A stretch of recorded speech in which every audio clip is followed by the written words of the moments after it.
Haleluya, puji Tuhan saudara. Pagi hari yang indah, pagi hari yang diberkati oleh Tuhan. Kalau kita boleh diizinkan sampai detik ini boleh ada, boleh hidup, itu semua karena kemurahan, itu semua karena anugerah Tuhan di dalam setiap kehidupan Bapak Ibu Saudara dan juga saya yang dikasih dan diberkati oleh Tuhan. Puji Tuhan. Hari ini kita akan merenungkan satu kebenaran firman Tuhan. Di beberapa satu dua wadah saya pernah menyinggung soal ini. Tapi saya rindu saya kembali membagikan renungan firman Tuhan ini untuk kiranya menjadi berkat dalam setiap kehidupan kita. Saya berikan judul renungan firman Tuhan pagi hari ini adalah sungguh-sungguh mengasihi. Sungguh-sungguh mengasihi. Kita langsung saja buka di dalam 1 Petrus pasalnya yang keempat. 1 Petrus pasalnya yang keempat ayatnya yang ke-8. 1 Petrus pasal 4 ayatnya yang ke-8, demikian firman Tuhan. Tetapi yang terutama, kasihilah sungguh-sungguh seorang akan yang lain, sebab kasih menutupi banyak sekali dosa. Tetapi yang terutama, kasihilah sungguh-sungguh seorang akan yang lain, sebab kasih menutupi banyak sekali dosa. Rupanya bukan hanya doa saja yang harus dilakukan dengan sungguh-sungguh. Bukan hanya penyembahan kita kepada Tuhan saja yang harus dilakukan dengan sungguh-sungguh. Bukan hanya saat nyanyi di ibadah, nyanyi saat teduh pribadi kita dengan Tuhan yang harus dilakukan dengan sungguh-sungguh. Bukan hanya melayani saat musik, saat WL, saat singer, paduan suara dan sebagainya yang harus dilakukan dengan sungguh-sungguh. Ternyata ada satu hal lagi yang perlu kita lakukan dengan sungguh-sungguh, tetapi seringkali kita lalai. Bahkan seringkali kita tidak sadar. Kita hanya sekedar melakukannya, tetapi belum sungguh-sungguh melakukannya. Apa itu saudara? Yang kita baca tadi adalah kasih. Ternyata dalam kita mengasihi seorang akan yang lain, kita juga perlu satu kesungguhan dalam kita melakukan, dalam kita mengasihi, dalam kita menunjukkan kasih kita kepada orang-orang di sekitar kita, kepada satu dengan yang lain. Nah, bagaimana yang dimaksud dengan mengasihi dengan sungguh-sungguh? Kita bertanya, saya sudah mengasihi kok, saya sudah menunjukkan kasih saya, tetapi pertanyaannya sungguh-sungguh atau tidak? Nah, kita mau coba pelajari dari bahasa asli, dari bahasa Yunaninya. Kita melihat dari kata kasih dulu. Kata kasih di sini menggunakan kata agape. Kasih ini dalam bahasa aslinya cukup banyak turunannya, saudara. Kalau kita kan mengenal ya kasih satu aja. Tetapi di dalam bahasa Yunani itu kasih cukup banyak turunannya. Dan salah satunya adalah kasih agape. Dan kasih agape ini yang sering dikenakan kepada Allah. Artinya ketika Allah mengasihi umatnya, ini menggunakan kata kasih. Artinya ini kasih yang punya standar yang tinggi. Kasih yang tidak menuntut balas. Nah, kita perlu mengasihi dengan kasih agape, dengan kasih Allah. Mengapa, saudara? Karena pada dasarnya kita manusia sudah dicemari dengan dosa. Nah, kalau kasih itu tidak diizinkan, tidak diundang untuk menguasai kita, maka hal yang jahatlah yang menguasai kita. Maka dari itu ketika ada sesuatu yang mencoba menyinggung kita, mengecewakan, menyakiti, kita akan mudah untuk membenci, bahkan mudah untuk menyimpan akar pahit. Mengapa, saudara? Karena kita tidak mengizinkan kasih agape itu yang bekerja dalam hidup kita. Kasih yang tidak menuntut balas. Kasih dengan standar yang paling tinggi itu. Kasih yang ada pada Allah itu kita tidak kenakan dalam kehidupan kita. Itu yang membuat kemudian kita mudah membenci, mudah kecewa, mudah sakit hati. Dan kemudian kita mudah untuk menaruh dendam kepada sesama kita. Setting hati kita. Jangan hanya menuntut untuk dikasihi. Kalau selama ini kita menuntut bahwa kamu tidak mengasihi saya, kamu membenci saya, kamu mengecewakan saya. Sekarang kita ubah, kita setting hati, kita setting pikiran kita. Bahwa kita tidak hanya menuntut untuk kita dikasihi, tetapi kita menuntut diri kita sendiri untuk kita mengasihi. Yesus pasang standar yang lebih tinggi. Kalau mungkin orang-orang di luar sana mengatakan bahwa kasihilah sesamamu manusia, tetapi Yesus selangkah lebih maju. Yesus berkata, kasihilah musuhmu dan berdoalah bagi mereka yang menganiaya kamu. Ini satu hal yang luar biasa dan juga perlu ada di dalam kehidupan kita. Itu kasih. Kemudian kata sungguh-sungguh menggunakan kata ekstenes, bahasa Yunaninya, atau artinya adalah terus-menerus. Nah, ini menarik saudara. Terus-menerus, artinya terus-menerus di sini adalah tidak akan berhenti mengasihi hanya karena persoalan waktu, hanya karena persoalan suasana, hanya karena kalau persoalan tempat. Kalau suasana saya sedang tidak baik-baik saja, ya saya tidak mengasihi. Bukan seperti itu. Kalau kemudian kamu mengasihi saya baru mengasihi kamu. Bukan seperti itu. Tetapi di sini artinya terus-menerus, tidak tergantung kondisi, tidak tergantung waktu, tidak tergantung suasana, bahkan juga tempat. Hari ini, besok, bahkan sampai kapanpun, namanya ekstenes, namanya terus-menerus, ya saya akan tetap mengasihi saudara. Apapun yang saudara mau lakukan kepada saya akan mengasihi saudara. Nah, mari prinsip ini yang kita kenakan dalam setiap kehidupan kita. Kebenaran ini yang kiranya menjadi bagian dalam kehidupan kita, agape ekstenes, mengasihi dengan sungguh-sungguh, artinya mengasihi terus-menerus. Kasih tidak berubah hanya karena kesalahan orang. Itu pribadi Yesus, saudara. Kasihnya tidak berubah hanya karena kesalahan orang. Buktinya Yesus mati saat keadaan kita masih berdosa. Tetapi seringkali kita mengasihi kalau kamu tidak pernah berbuat salah kepada saya. Justru kebalik. Justru mari kita praktekkan apa yang menjadi prinsip Yesus, bahwa saya tetap mengasihi saudara meski saudara buat kesalahan. Jadi kasih kita tidak akan pernah berubah meskipun orang lain berbuat salah kepada kita.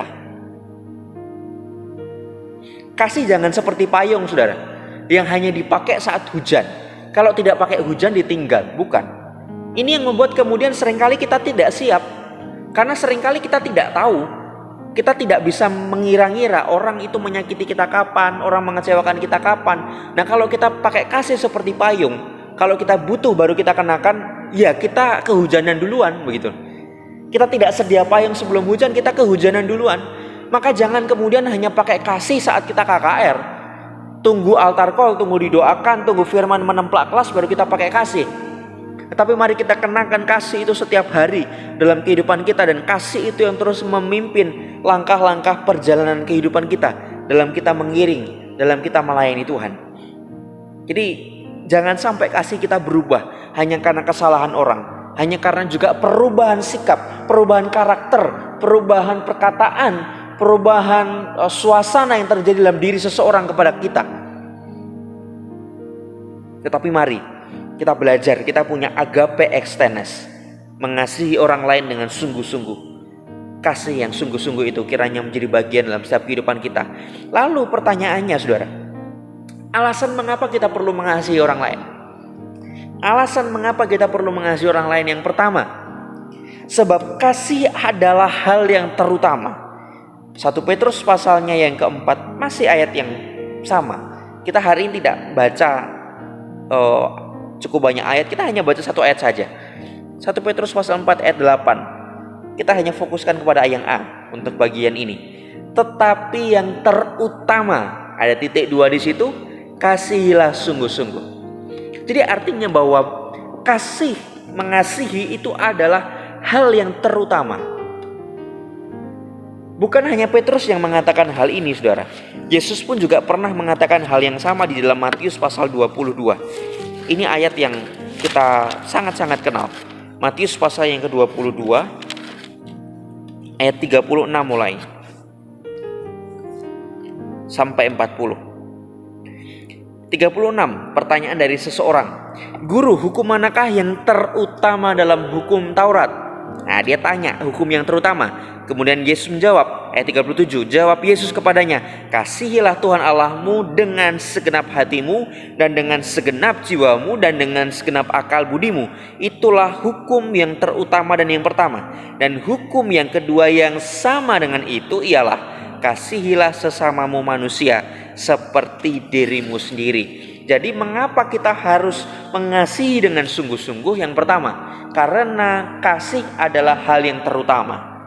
Bukan hanya menurut Petrus, tetapi menurut Yesus sendiri. Kemudian yang kedua, ayat yang ke-8 bagian C. Alasan mengapa kita harus mengasihi dengan sungguh-sungguh di sana dikatakan, sebab kasih menutupi banyak sekali dosa. Kasih menutupi banyak sekali dosa. Apa artinya di sini, saudara? Bukan berarti kemudian kita mencoba menipu dan sebagainya, bukan. Tetapi yang dimaksud di sini adalah kita pakai kasih itu untuk membuat kita kebal dari yang namanya kekecewaan, yang membuat dari namanya sakit hati, kepahitan oleh akibat sesuatu perilaku yang dilakukan, sesuatu kata-kata yang diucapkan oleh orang lain kepada kita. Nah, kasih ini saya umpamakan saya coba analogikan menurut kalimat ini bahwa kasih menutupi banyak sekali dosa. Saya analogikan bahwa kasih itu seperti sebuah rompi anti peluru.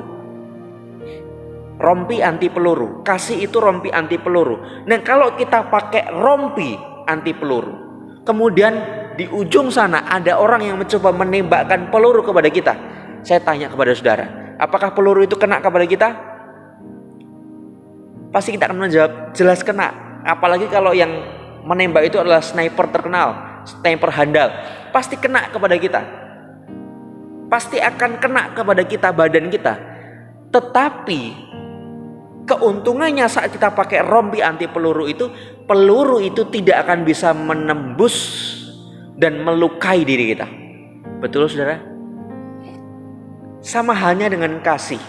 Kalau kita pakai kasih, kalau kita punya kasih, kalau kita punya rompi kasih Allah itu yang kita kenakan dalam diri kita, ketika orang lain mengatakan sesuatu yang jahat tentang kita, ketika orang lain memfitnah kita, orang lain melakukan perilaku yang buruk terhadap kita, orang lain mungkin menipu kita, orang lain mungkin mengkhianati kita, orang lain mungkin menggosipkan kita, tetapi karena kita punya kasih, mungkin apa yang mereka lakukan itu kena kepada kita. Memang kena, saudara. Tidak mungkin tidak sadar. Sedangkan kita memang sadar, oh iya, dia melakukan seperti ini, oh iya, dia berkata seperti ini. Tetapi yang membedakan ketika kita punya rompi anti peluru, ketika kita punya rompi kasih itu dalam hidup kita, maka apapun yang orang lain katakan, apapun yang orang lain lakukan, apapun yang orang lain perbuat bagi setiap kehidupan kita, kepada kita, itu tidak akan pernah melukai kita, bahkan menggores kita sedikit pun. Kenapa, saudara? Karena kita punya kasih, punya sesuatu yang menutupi, sehingga apa yang mereka lakukan itu tidak akan pernah kena, tidak akan pernah melukai setiap kehidupan kita. Dan ini yang ada pada Yesus. Meskipun apapun sejahat-jahatnya kita sekalipun, itu tidak membuat Yesus benci dengan kita. Yesus tetap mengasihi kita. Yesus tetap punya kasih kepada kita, sebab Dia adalah Allah yang adalah kasih itu dalam setiap kehidupan kita. Seringkali kita berkata, saudara, ketika kamu berbuat jahat kepada saya, ketika saya terluka, ketika saya sakit hati, ketika saya akar pahit, saya adalah korban. Dan kamu yang melukai saya, kamu yang memfitnah saya, kamu yang berbuat jahat kepada saya adalah pelaku. Seringkali itu yang kita katakan, saudara. Tapi tanpa sadar saya mau berkata, saudara, bahwa kita pun bukan hanya kalau kita sakit hati, kita kepahitan, kita kecewa kepada orang lain, kita bukan sedang jadi korban, tetapi kita sedang jadi pelaku. Pelaku apa, saudara? Saya mau katakan pelaku bom bunuh diri. Mengapa, saudara? Karena Tuhan sudah mau menawarkan kasih itu untuk kita kenakan sebagai pelindung kita. Tetapi seringkali secara sadar kita lepas rompi itu, dengan kemanusiaan kita berjalan, ya jelas kita kena dan kita mudah dilukai atau disakiti. Mari, saudara, melalui pesan firman Tuhan hari ini, punyai kasih secara sungguh-sungguh. Sungguh-sungguhlah dalam kita mengasihi orang lain. Mengapa, saudara? Karena kasih adalah hal yang terutama, dan kasih menutupi banyak sekali dosa. Dengan kemampuan kita sendiri tidak mampu, tetapi kiranya saya berdoa, biarlah kasih Allah yang memampukan setiap kehidupan kita, untuk kita juga boleh mengampuni, mengasihi, dan terus melakukan hal-hal yang baik, bahkan mendoakan orang-orang yang ada di sekitar kita. Dan nama Tuhan dipuji, nama Tuhan dipermuliakan. Amin. Untuk firman Tuhan, tetap sungguh-sungguh mengasihi. Tuhan Yesus memberkati kita semua.